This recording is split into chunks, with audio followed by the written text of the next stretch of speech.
Caution: observe all precautions when removing and replacing components. Remove the base enclosure and disconnect the battery.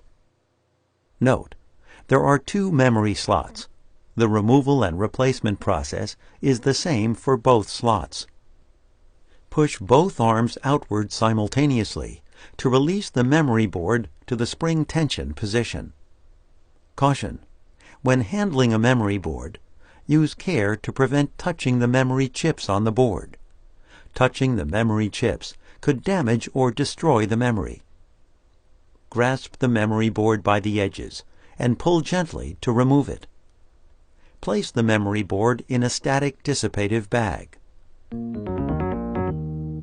Grasp the memory board by the edges and remove it from the static dissipative bag. Align the notch in the memory board with the key in the empty board receptacle on the system board. At an angle, gently insert the memory board into the slot on the system board. Caution: when handling a memory board, use care to prevent touching the memory chips on the board. Touching the memory chips could damage or destroy the memory.